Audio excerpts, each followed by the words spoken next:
Hello everybody, welcome back to Hard Reset Info channel. In today's video, I'll show you how to easily clone your personal details in the Bitwarden Desktop app.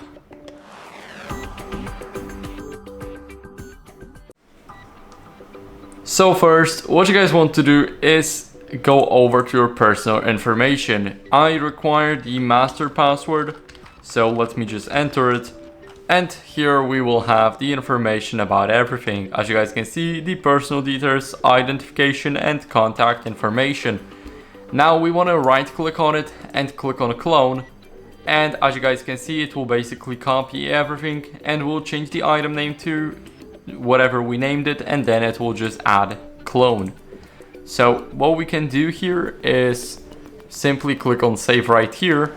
And as you guys can see, now we've got our personal information cloned. So I'll quickly enter the password.